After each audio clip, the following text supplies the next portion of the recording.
ढंग का काम किया।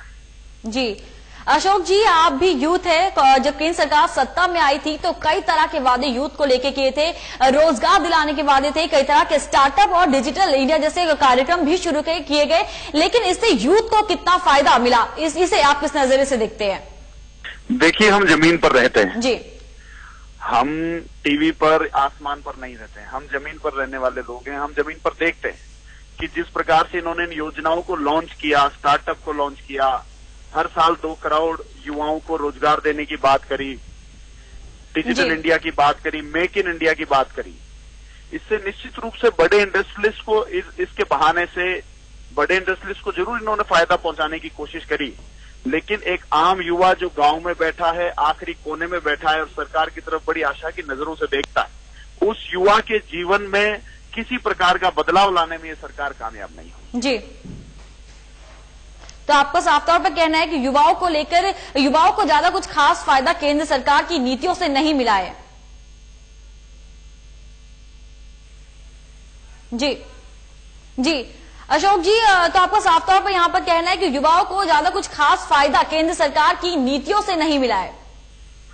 जी बिल्कुल, युवाओं को ये केवल भारतीय सेना के कामों से रिझाने की कोशिश कर रहे हैं। जी, हिंदू मुसलमान की बात करने से ये लोग कोशिश कर रहे हैं, अनेकों जुमले, अनेकों सपने दिखाने की कोशिश कर रहे हैं, लेकिन सही मायने में जमीन पर अगर आप इनका काम देखें तो मैं समझता हूं कि आज देश का युवा दोराहे पर खड़ा है, सरकार की तरफ बड़ी आशा से देख रहा है, लेकिन उसे अभी तक कुछ मिल नहीं पा रहा है। जी, तो यूथ को उसका अधिकार दिलाने के लिए, यूथ को रोजगार दिलाने के लिए आखिर कांग्रेस अब क्या कुछ करेगी?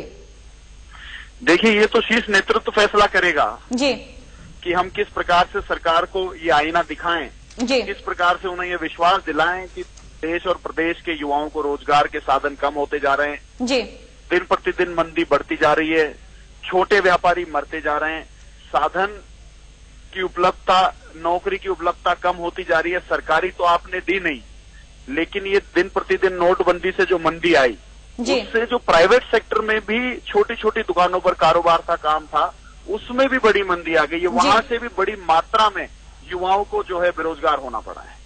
जी, तो मैं समझता हूं कि आदरणीय राहुल गांधी जी के नेतृत्व में सरकार की आंखें खोलने का काम हम करेंगे। जी अशोक जी, राज्य में भी बीजेपी की ही सरकार है और केंद्र में बीजेपी की सरकार है, तो क्या इसका कुछ फायदा राज्य को मिल पाया है?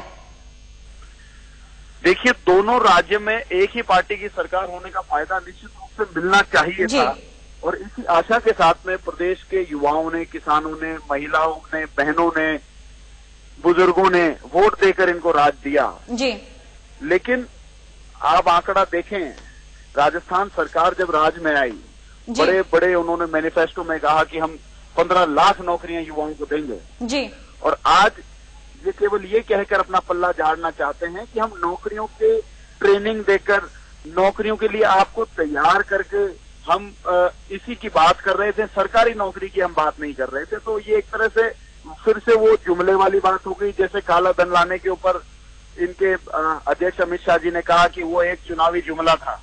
अब हर चीज चुनावी जुमला हो जाएगा, तो मैं समझता हूं कि आने वाले वक्त में देश के युवा के सामने बड़े कठिन समय आने वाला है। जी, तो ये थे हमारे साथ अशोक चांदना, यूथ कांग्रेस के प्रदेश अध्यक्ष। अशोक जी, बहुत बहुत धन्यवाद आपका हमसे बातचीत करने के लिए, साधना प्लस से